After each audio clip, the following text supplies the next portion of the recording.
Good evening, ladies and gentlemen, and welcome to tonight's debate. The topic for the debate is that we regret the rise of social media.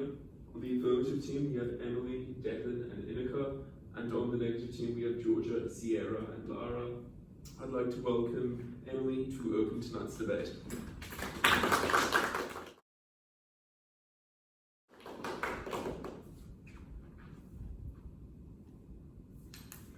Social media may have made us more connected than ever before, but we're also more divided than we've ever been. We live in an age of political polarisation, where villains are given a platform to spew their hateful rhetoric that people can't even escape from in the safety of their own homes. Good evening, ladies and gentlemen. The topic for tonight's debate is that we regret the rise of social media.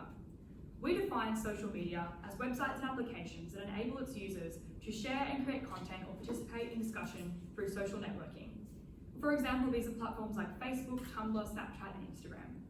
We think the rise of social media is the social media's coming into existence and rise to prominence. For context, we live in a world where almost every single person on the planet has a social media account, and most people have more than one. We think that these companies are largely privately owned, for instance, companies like Facebook that wield immense power over society. We'd like to propose counter-factual this evening. So we believe that social media is defined by its ability for individuals to publish content and its high degree of interactivity and engagement. We believe that instead of social media coming to prominence, our counterfactual is that during the rise of Web 2.0 in the early 2000s, that energy and resources could have been harnessed instead for use for public telecommunications infrastructure and for the further development of private business, resulting in a kind of society where there's more publicly owned infrastructure. So I think this looks like for everyday people, they'll still have access to texting and calling and emailing and able to browse the internet. This would be at a low cost on government services. And for businesses, this means that things like e-commerce still exists and they can still access work emails. And for the government, that means they can still communicate with citizens via television, via emails, via other platforms such as that. But we don't have things like Facebook and Instagram dominating the newsfeed. So tonight I'll be presenting 2 points. Firstly, about why this is terrible for democracy, and secondly, about why it's awful for people's mental health and why it is therefore regrettable. So now to my first point about why it is bad for democracy. So we think that democracy is vitally important for the function of society. We think that on-net democracy tends to create more fair and equal societies. It creates a platform that enables people to have control over their lives and to live lives that have meaning and where the decisions aren't all dictated to them. And we also think it allows them to, most importantly, vote out terrible governments. Democracy does not always enable the greatest degree of equality in society, but it is a mechanism by which you can stand up and say enough is enough, have your voice heard, and vote out terrible oppressors. However, democracy relies on people having access to information to enable them to give their true opinion with access to that is only possible when you have access to a reliable view of the world and accurate information. So, however, we think there are 4 ways in which social media has clearly undermined this and why the rise of social media is therefore regrettable. Firstly, social media has created a vehicle for misinformation. Social media enables any individual to go on and post content with as much authority as any leading government organisation, as any leading scientist. And this is a vehicle that rewards the spread of misinformation by having algorithms that reward sensationalization, and therefore it spreads huge amounts of misinformation with no way for people to actually accurately understand the world around them.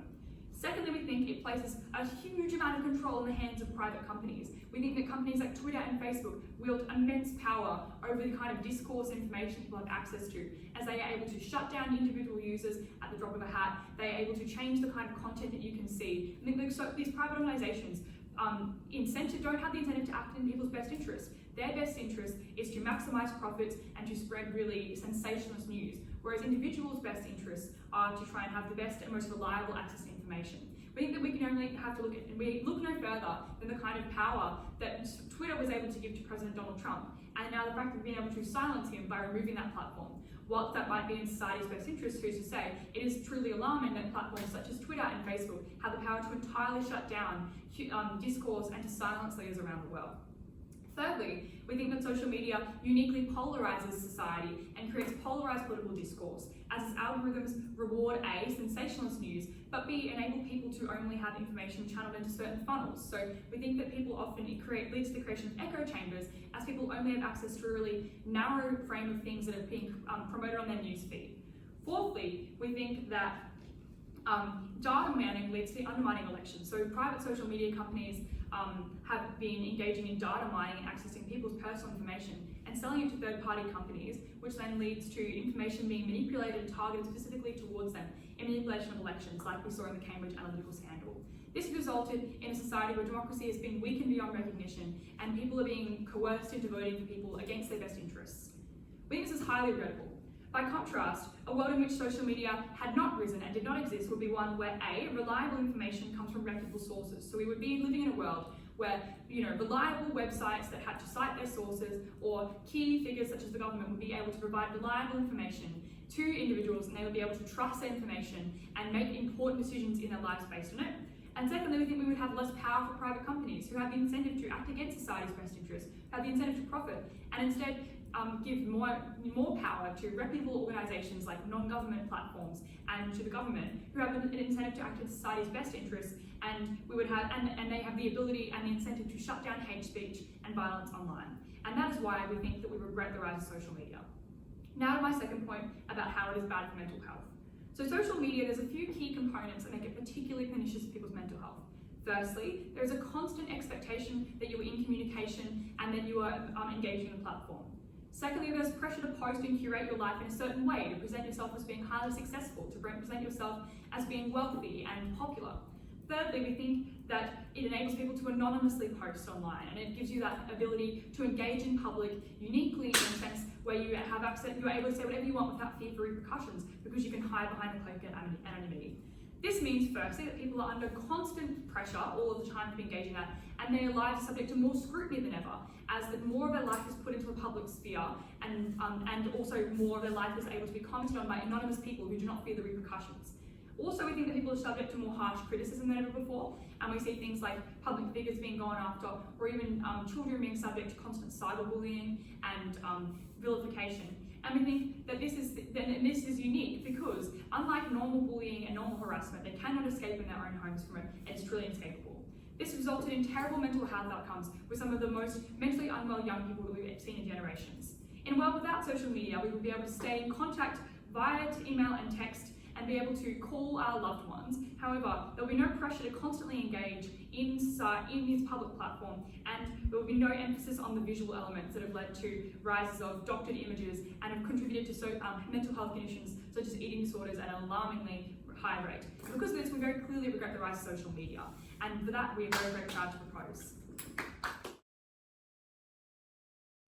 I'd like to thank Emily for that speech and invite Georgia to open the negative team's case.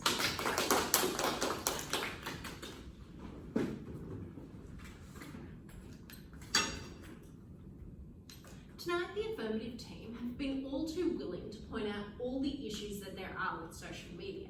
However, we on the negative team are able to both acknowledge that there are problems with social media, but also see that our world is a better off place now that we do have social media than it would be in the counterfactual that the affirmative team portrayed. So, 2 points of rebuttal tonight. My two main issues for that are, firstly, what gets better health, and secondly, what's better for democracy. The second of these will be integrated into my speech. So, the first issue and rebuttal of what's better for our health.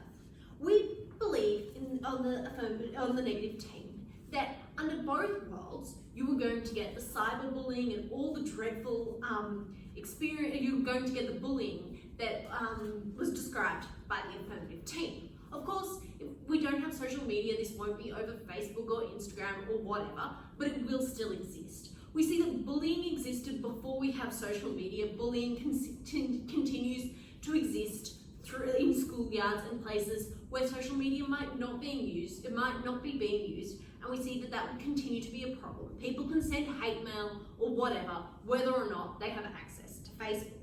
We see the same thing would happen with the body images that are portrayed all over social media and can have an effect on people's lives and how they see themselves. This still would exist in magazines, on the internet, in forms that isn't social media, and will continue to be an issue. Where we see the true benefits of social media is when we have all these issues existing, social media allows us to come together and allows for the healing. We saw this with things like Me Too, where people were able to share the experiences they've had, make a bit of a community around that, and were able to heal together and speak out against the issue. This is something that you don't get when you don't have social media, because it can't work when we're just posting one letter across the world rather than having thousands of tweets. We also see that social media is great for health because it allows people to connect with like-minded people that they might not be able to have. Imagine you're in a small rural community where no one else is into the obscure type of gardening that you are. Maybe you're bullied for that in person, but under our world where we have social media, you can connect with other people who have interests just like yours rather than having to continue to be bullied in your little community. We also think that there are some benefits for problems for physical health would still exist in the counterfactual world proposed by the affirmative team, because we don't think that the people that spend far too much time on their phones and don't go outside to exercise are going to magically get up as soon as there isn't social media and go and do some exercise. They're going to find something else to distract them, whether it's looking at the internet in general or reading a book or just doing anything than going out and going for a run. So 2 key points tonight, first of which is on what is better for democracy, and that's going to include my rebuttal to the first speaker's first points. And the second is on the benefits of social media creating a community and connectivity across the world. So onto democracy. I think 2 key examples to start off this discussion about where we get good democracy out of social media is the Arab Spring movement and the Black Lives Matter movement. They are prime examples of people banding together to get better outcomes and express their views while using social media, and could not have happened without social media. This is because the spread of information is far easier on social media. So one of the key things that was brought up by the first affirmative was that we get fake news on social media. However, first of all, we think that the government, social media companies such as Twitter are getting better at dealing with these. They might choose to block someone, or most often they choose to put a little information thing about at the bottom indicating that this might not be true. We think that is a great way to combat fake news. Even if that didn't exist, we still think having social media is not any worse for fake news, because you still have news forms under the affirmative team's model. You still even have internet forms of news site where you can access other things on the internet. You might access a newspaper that actually isn't that reliable, and that's still getting the fake news and still ingesting it without having the control that Twitter does. We also think that the spread of information is better for democracy when we have social media, because now we're getting informed voters. We're not just getting the voters that only know what the Murdoch press is telling them, we're getting voters that are hearing all different sorts of opinions. The politicians are able to communicate directly with them, and they're able to hear their views and judge from them for themselves and then vote on them. Finally, on the point of democracy is about echo chambers. I think our opinion is that these would still exist under the affirmative team's model, and in fact that they are easier to get out of when you have social media. That is because echo chambers exist because people always choose to surround themselves with like-minded views and just keep hearing the same things. This is a lot easier to get into when you have the internet, but you don't have the ability for people to break in with comments. So if you can only choose where to go on the internet, you'll only look at the things that interest you and you don't hear any other outside views. But if you set up a Facebook group to, I don't know, give your racist views, and then you get people commenting in it, telling you that's wrong, that's far more likely to change your view than never seeing those opinions at all. Now, onto my second point on the connectivity and community that we get with social media. And I think that this is something that social media is able to offer that is not able to exist under the affirmative team's world, and that would be a real shame. So we think that having different views on social media creates more tolerance and understanding. Without this, without this community that you're able to build for yourself, we get isolation and all sorts of problems resulting from that. I've already spoken about how the Me Too movement was able to bring people together with the horrible trauma they'd suffered and unite them. I've also spoken about how if you have your obscure gardening group, you can access that through social media and access a community that you otherwise might not have. We see that this makes a united world that is a better world. So 2 key points tonight. Firstly, on what's better for democracy, and secondly, on how social media is creating a more connected and community-minded world. And for these reasons, we're so proud to oppose.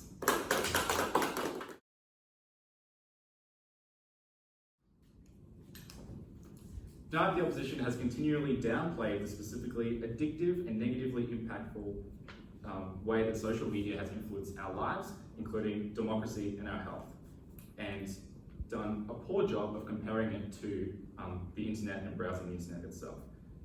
So before I continue my team's case, I have 2 points of rebuttal tonight. The first one is about the impacts on democracy, and the second is about connectivity and whether there are more harms or benefits using the internet. The first one about democracy is the affirmative team tells us that it allows for all political groups to have a fair say on democracy, and there's this widespread information, and voters can thereby be more informed on their decisions.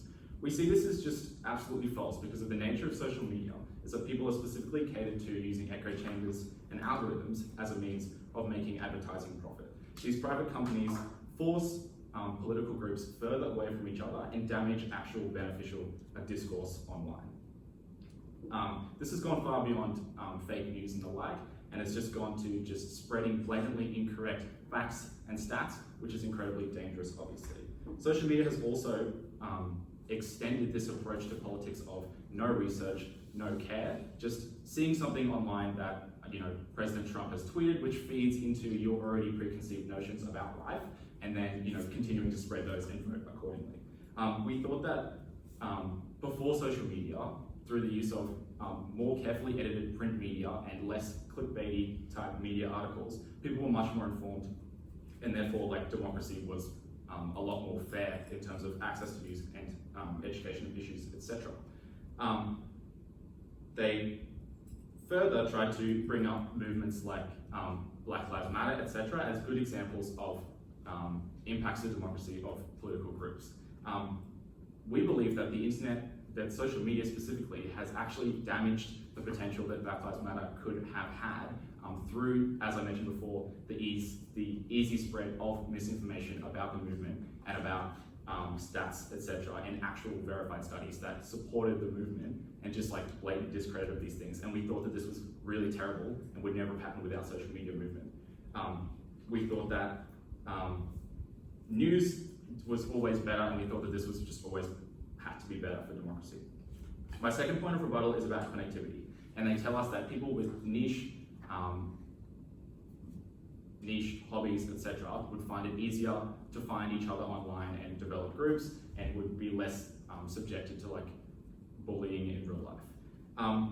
We thought that they totally neglected the clear negative impacts of people with niche views contacting each other online. I'll get onto that more. But we thought that blogs, etc., still existed in a world without social media, whereby people could post a gardening blog, and then others could, in their scrolling time, Google, how do I plant my radishes in a more effective way? And they could therefore find this niche gardening blog and have interaction with that person through email and text. We thought that the specific nature of social media was far more dangerous in terms of negative niches than it was positive niches because of the echo chamber nature, etc., that Emily spoke about at first speaker. Tonight I have 2 points of substantive. The first is the enabling of fringe hate groups, and the second is the effect of physical health.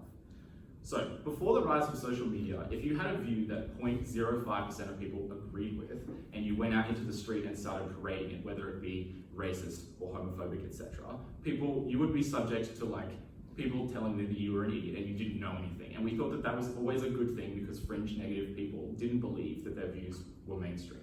Nowadays, you can post on Facebook, find Facebook groups quite easily, use Twitter, etc., to find people who share this 0.5% view. And we thought this was really dangerous because you got some positive feedback for having what is a very obviously fringe and negative view, and it also meant that you just genuinely thought that it was a mainstream view.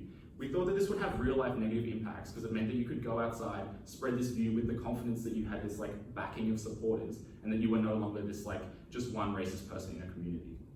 We thought that social media, comparative to just the internet in general, was far more dangerous for this because dog whistling was far more effective because it feeds into algorithms and echo chambers, as I mentioned earlier.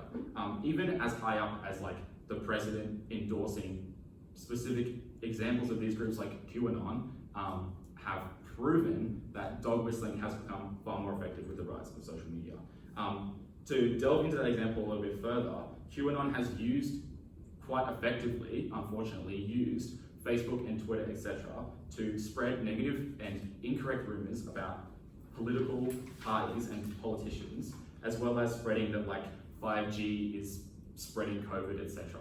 And although we thought that like maybe people thinking that 5G towers were going to kill them wasn't the worst thing in the world, it matters when this group starts to radicalize, as we saw recently in the case of storming the Capitol building. We thought this was extremely damaging for democracy, and the spread of these views through social media, etc., has had a large impact on an ability like that, on the ability of a movement like that to actually become real life in practice. My second point is about the physical health of people using social media. And the opposition tried to tell us that like people who are currently addicted to social media would just find something else to do, just like scrolling through like random blogs or like playing video games, etc. I think what they failed to understand is that like with video games, etc., there's some kind of goal or an end or like some kind of direct social impact with other people while you're playing the game. Whereas social media is designed to be endless and to just draw you in constantly to the point where you don't even know how long you've spent on it. We thought that specifically things like TikTok, Instagram, and Snapchat have specific for you elements that look at what you view the most with hidden algorithms that people, that 95% of people that use these apps don't really understand why they're being shown what they're shown. They just know that they can't stop. We always thought that this was terrible for physical health because it meant people were less likely to just like be active and be healthy. And we always thought that being stuck to a phone was going to be bad. And we thought that the rise of social media has impacted that greatly and caused a lot more people to be less physically healthy as a result. Tonight I've had 2 points of substantive. The first one was about the rise of obviously negative fringe groups through the rise of social media, and the second was about how social media and its rise has negatively impacted people's health. And that's what proud to oppose.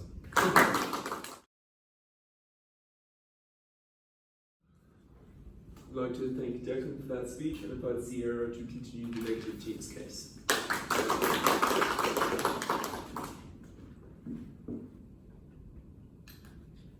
The notion that social media preceded the existence of hate and political polarisation itself is an absolutely ridiculous claim in this debate. I'm going to prove to you 2 things in this speech. Firstly, that social media has allowed us to broaden our perspectives about global politics, and secondly, about the fact that we have more access to quality information and learn in a way that is more accessible. But before that, I'm going to bring you 2 points of rebuttal. Firstly, the question of democracy in this debate, and secondly, whether or not social media has harmed the health of people and their ability to feel included. On the first point of democracy, and specifically on polarisation, we hear from side affirmative that this has caused increased polarisation. People can't have a moderate political discussion with one another anymore. Firstly, if we actually take a look at their counter-factual, which was that political bias has always existed, and people were always going to want to be in positions where they weren't being challenged by diametrically opposed views, you were always going to have an echo chamber of people who got together to discuss similar political beliefs. The second thing we tell you here is that at least on social media, you have people debating with other political adversaries on that platform, meaning that if someone is a right-wing politician or a liberal, they're going to be debating with a Labour person who has like disparate political views, meaning that everyone who's watching that gets to see that exchange of ideas and gets to see that political discourse under our side. The last thing to say here though, is that a lot of what they chalk up to being polarisation is actually just quality political discourse. What they actually mean when they say that people are just going after politicians and being really angry is that for a long time, a lot of other people have been kept safe in the mantle of privilege because their friends in the mainstream media never wanted to attack them or never wanted to bring them to account for the things they've done wrong. Now on social media, when minorities and people who traditionally have been locked out of media are given a voice, they're able to use that to hold the people in power accountable. That is what we actually think the discourse looks like. On the next question though, in democracy of misinformation, we tell you being comparative here. If you are being popular enough to be impactful, that is that if the lie has spread so far that it's actually going to affect how people vote, you are also large enough to be fact-checked, meaning you're going to have to be able to see that it's going to be very visible and you're going to be able to put out very nuanced description why that is not true and why that is dangerous. But the second thing to say here is that Twitter and other social media sites have an incentive to actively seek out the kind of misinformation, conspiratorial sites that they say exist on those platforms. Because firstly, they don't want to be taken to court and challenged for allowing hate speech to occur on their sites. But secondly, because they are facing social pressure not to be hosting these kind of bigoted and obviously conspiratorial claims. And insofar as their profit mechanisms are tied into how much people use their platforms, they don't want people turning against them and saying you're basically just harboring hate. So on the weighing point of democracy and what should we value in this debate, we tell you that first of all, this has allowed people who never would have been able to go to town halls and meet their politicians face to face because maybe they had to work a job in the night time. It has allowed them to use social media to engage with those very politicians, to see what healthcare policy plan is actually best for them without having to go and watch the news which maybe has a certain political bias. That is so much more important than any marginal increase in polarization or any marginal increase in people being angry that we get from side affirmative. We should always value the rights of millions and millions of people to be able to vote in a way that actually benefits them. Secondly, rebuttal on the question of health and inclusion. Firstly, we told that just because a view is niche doesn't mean it's bad. We think that a lot of things like the natural hair movement for Black women has been a particularly uplifting part of the internet. Secondly, we think that uplifting movements like body positivity have countered a lot of the negative things like photoshopping and image distortion. But lastly, we want to tell you that insofar as they literally say themselves that Donald Trump has gone out and given conspiratorial statements and boasted QAnon conspiracies, it's obvious that all the things they think are bad about social media aren't actually the niche things that they would actually get rid of under their side of the house. All of those same things like bigotry, which have existed as long as time, will still exist. The biggest difference in this debate in terms of inclusion is the fact that you allow people who traditionally didn't have a voice to now have one. On to my 2 points in this debate. First on broadening perspectives, and second on how you get more information and better learning. On that first point about broadening perspectives, in the counterfactual, we all agree that mainstream media would dictate a lot of what was conventional, what was acceptable speech, what was too controversial or not controversial to actually be aired. That was so harmful, particularly in this debate when we're talking about issues like Black Lives Matter. You never would have gotten the type of speech that you needed to get people riled up. You never would have gotten the type of portrayal of the actual harm those communities were suffering and in pain if it was up to traditional sites who wanted to be very palatable, who didn't want to disturb the families who were watching them and comprised the majority of their viewer base. Comparatively on social media, individual people can go and put videos up of police brutality in instances where they've been harmed without having to have those same kind of media structures tick up on it. Why is that so important? Firstly, it means that we got so much more broadening of perspectives, meaning even if you lived halfway across the world as someone else, you got to experience what it actually was like to be a part of that community, what they actually went through, not just through the lens of a prejudiced media system, which more often than not was made up with people who were richer and more privileged, who always had an incentive to distort the views of those communities. That meant that those people who have been the most harmed in society get more representation for the issues that matter most to them. They get the ability to have a speakerphone, which they never would have gotten under side affirmative. Secondly, on the question of more information, and this is my second point. So we told that the advent of social media has obviously meant you have a lot of sites like YouTube, like Duolingo, that allow people to post things that make other people passionate about learning. Why is that true?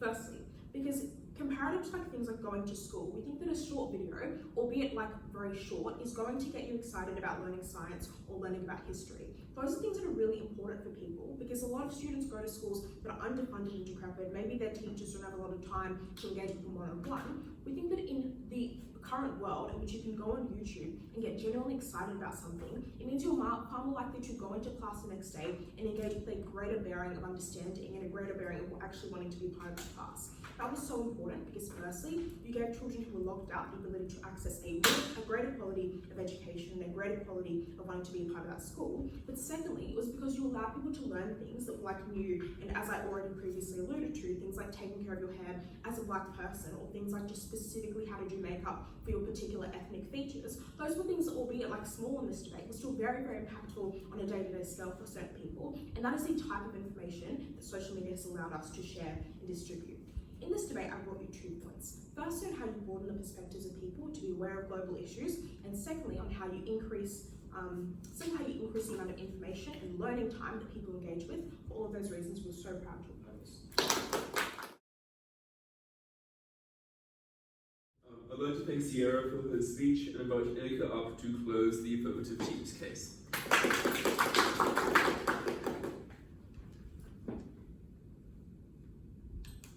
I think it was a complete mischaracterization for the opposition to talk about people having discourse online that looks like you sending a message on Twitter to your local member for whatever electorate you're in and asking about healthcare issues. We think that actually what this looks like was stuff like doxing, it was stuff like harassing people on Twitter, it was stuff like huge mobs harassing Democratic politicians in the US because they disagreed with them. It wasn't true that you could achieve some normal, like, liberal discussion about the issues where people were going to be rational on social media inherently because of the way that it was framed. This was something that was always going to be achieved better under the traditional media and was always going to be achieved better in like physical in real life debates.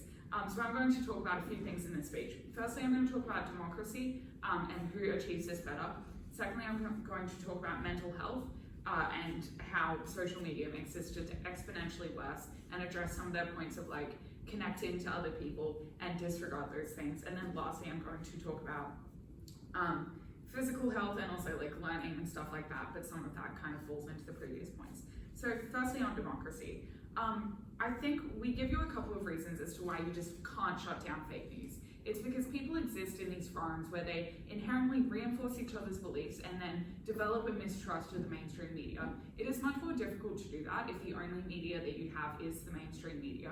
But if you were a diehard Trump supporter who spends a lot of time in places like 4chan, when you see Twitter do the thing that says this claim about election fraud is disputed, you've already believed that like Twitter is against Donald Trump and conspiring to destroy him. So that doesn't really affect you to any extent. You have all of these alternative facts that you can turn to that you can believe in instead. Now, obviously, those kinds of things would still exist to some extent without social media, but it is much easier to shut them down because, for example, the ABC isn't going to report something and then say that it's false, for example. They are instead just going to report things that are true. You don't get the rise of these fake news things in the first place when you're talking about actual like broadcast journalism and stuff like that. They don't have to go back and correct themselves because they're not saying the fake thing in the first place.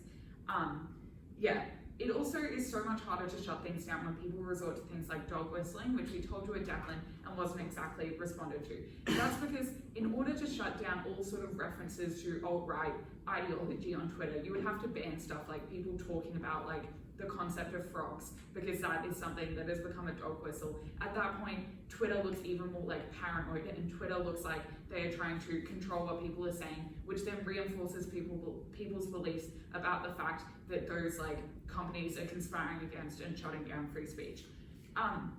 In terms of the benefits that they brought you, which were largely things like Black Lives Matter and the Arab Spring and stuff like that, one, I think it's a mischaracterization to say the mainstream media didn't cover Black Lives Matter. I think CNN and stuff pretty heavily covered it, and I think to the extent that maybe slightly more people found out about it because of things like Twitter, there were also more people who found out about complete misinformation about these protests and allegedly thought that sort of protesters were like killing people and burning down buildings and stuff like that, and stuff that wasn't necessarily true. That information spread much more easily because it happened on Twitter. That benefit wasn't necessarily worth it if it was overall worse for the movement. In terms of like the Murdoch media versus information on Twitter, I don't think it's true that the bias of the Murdoch media makes it necessarily worse than Twitter. There are a few reasons for that. The first is that you still have the comparison of bias towards the left wing versus bias towards the right wing news outlets. For example, you might have like The Guardian, but you also have like Sky News or something like that. You also have the ABC, you also have SBS, which means that those things are both still presented. Two, I think there's just so much more accountability when you're talking about specific journalists who will lose their jobs if they say things that are untrue, who have their name and their face completely public. They don't have some sort of social media handle that they can hide behind while they spread misinformation. They can't like deactivate and move to a different part of the internet. They will potentially lose their job, and therefore they're much more invested in doing news correctly. In terms of echo chambers, I've somewhat already discussed this, but these forums just reinforce each other in a way that is so much worse. And if that was happening in real life, when you can hold people accountable much easier, people feel much like more liberal about saying whatever the hell they want on the internet because they know that people can't hold them accountable because it is anonymous. The reason that you see stuff like death threats on the internet and not really in real life to the same extent is because it's anonymous and people feel confident doing those things. So at the end of that point, note that this just wasn't a valid exchange of ideas. It just wasn't discourse that was achieving anything. It was rather incredibly hateful discourse that was just making everything worse off. In terms of mental health, I think it is untrue to say that bullying exists either way, because the point was you could go home and lock your door and hang out with your family and have a good time, even if you were being bullied at school. However, it was very hard to disconnect from social media because it was something that was just expected for everyone to be a part of. This wasn't really responded to after we brought it up at first. In terms of body image, the difference is that it is so much more constant. It is your friends who you are comparing your body image to, which makes it so much worse. In terms of things like the Me Too movement, maybe it was better for those women that they could maybe broadcast their message to slightly more people, but I think the harm of them being harassed by people who thought that they were lying was probably so much worse. We would have preferred if they just didn't interview on television. And in terms of finding interest, I just gardening and stuff, I just don't think that trade-off holds. In terms of physical health, we kind of already addressed this at second speaker, but the problem was that it just made it so much more addictive in the way that books and video games and stuff weren't meant to be addictive. And in terms of learning and finding communities, I just think you can achieve those things through other ways that wouldn't also lead to being harassed. For example, we think that blogs probably still exist, sort of little groups that you can go and meet up in real life probably still exist. In terms of learning about science, I think things like Bill Nye probably still exist, so you can get really into that if you want to. So I think at the end of this debate, firstly, not only did they entirely mischaracterize the way that democracy and discourse happen on the internet, which means that none of their points hold about achieving better discourse and better democracy, they also failed to respond to and failed to account for the various and severe mental health effects and effects on physical health, and for those reasons we are proud to propose.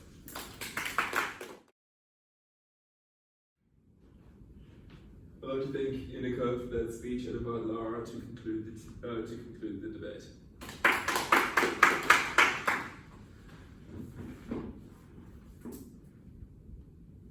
The opposition based a large portion on their case on this idea of echo chambers and the fact that on social media you could never hold people accountable for their views or have any form of backlash. But what that did was ignore a mechanism that we gave you from first, which was to say that people oftentimes do go into echo chambers if they have contrasting beliefs and try to change these people's minds. That was things like people who supported Black Lives Matter on Twitter going towards people who had racist sentiments and telling them about these things that had actually happened to them. This existed under the status quo and was something that was ignored by the opposition, which meant that a lot of their material ends up falling away to this mechanism.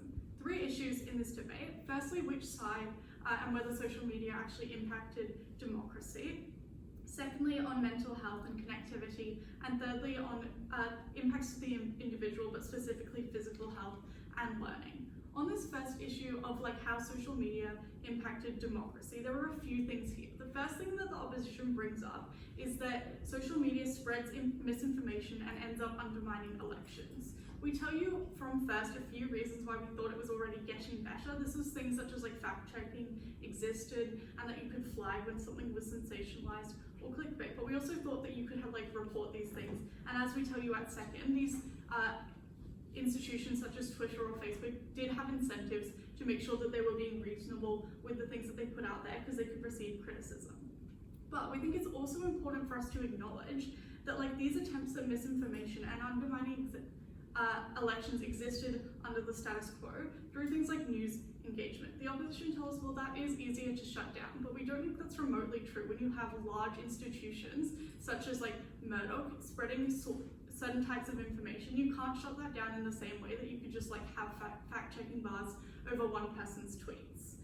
But moreover, we also thought these news sites always had incentives to talk about these things, such as Trump's vitriol was always going to be published since he was the president. That's not something that the opposition get rid of. We also thought just attempts to undermine elections probably were more sneaky and difficult to understand in real life settings, things like gerrymandering, whereas on Twitter just saying the wrong date of an election would be something that was easy to call out. The second thing under this issue that was talked about a lot was echo chambers, which was also very similar to their point at second about hate groups coming forward. I mentioned this briefly in the introduction. But like, let's be clear, right? These aren't physical barriers separating these people from the rest of society. And on social media, you can actually go in and like generate new discussions. People can go into like forums and spread new information. Whereas under the opposition side, where it's all news or like literally where you live, those like boundaries did exist and you could never break down with discourse these discussions. But moreover, like if we don't consider like the backlash or misinformation or echo chambers, we gave you unique benefits as to how social media actually help democracy specifically. The first thing we tell you is that it helps movements such as Me Too, Arab Spring, and I'll give you other examples such as like Hong Kong protests and the Thailand protest, which were like largely organized through social media. The opposition say fake facts messed up these movements, but we thought firstly that clearly wasn't that influential considering all of them went ahead. But secondly, we thought they wouldn't have reached anyone under the opposition side, specifically for things other than Me Too, where you might actually have a TV interview, but for things like Arab Spring or Hong Kong and Thailand protests, these go directly against the media and the government. Social media was the only way for these people to get their beliefs out there if they couldn't go on an interview for the news to say what they truly believed. The final thing we tell you as to like a unique benefit social media gives you is the ability to communicate directly with politicians about issues. The opposition brushed this aside by saying, well, people aren't going to tweet their politicians about direct issues, but we think they do currently, and this is something highly beneficial, and also just much easier for people than like having to draft out an email after they've already had a long day at work, rather than just sending a quick tweet. Therefore, at the end of this issue, we thought that the opposition never proved that in their counterfactual world, things like echo chambers and like harsh undermining of elections didn't exist, whereas we were able to prove that we could actively limit these things and provide unique benefits. We were able to help democracy more under our side. Let's talk about the second issue of connectivity and mental health. The opposition gives us a few reasons as to why social media is bad for mental health. They tell us there's this pressure to sort of look good and have the ideal feed, and the second thing they tell us is cyberbullying. On this pressure, we think that it's important to acknowledge like the fact that social media and creators on this platform are very aware of this pressure, and they often have open discussions about the fact that whether they've edited their photos or this is not an ideal body type, things like that. But moreover, we want to recognize again that these things, like the people using social media in harmful ways, is not really a cause of their bad mental health. It's often a symptom which would exist under the opposition side, where these people could simply turn to things like magazines where there was not that transparency about what was real and fake. On this point of cyberbullying, we thought that like this was actually better than like real life bullying, because you can literally just report these people without having to confront them or them know that you told on them or whatever it was. But moreover, we thought that like this sort of bullying probably still existed under the opposition side, and even to the extent where it like entered into their homes, which was the distinction they made as to why social media was harmful. You could probably still email someone hatred or message them hatred if you knew them, and that was going to be harmful. Again, at the end of this issue, let's just bring up like some of the reasons we think that social media is uniquely beneficial to people's mental health. We think it was things like communication, which was more than just like messaging people, but being able to see them, interact with them in a more personal way. It was a way to make new friends with the same interests as you. And it was like, that was always more beneficial than just reading someone's blog post and knowing they also liked the same things as you. It was also an outlet for you to be able to share your emotions. And it was a place where you could learn valuable information about mental health itself. Things like Beyond Blue and like Lifetime, where you could have these actual personal interactions with people rather than just having to seek out therapy, which you might not be able to have access to. Finally, as we outlined before, we think that movements such as Me Too or Black Lives Matter were able to make people acknowledge the support that they had for them, and that was very beneficial. Finally, onto this issue of like physical health and to the impacts to the individual. The opposition tell us other forms aren't as addictive. I'm not going to spend a long time on this because we thought this was just like ridiculous logic.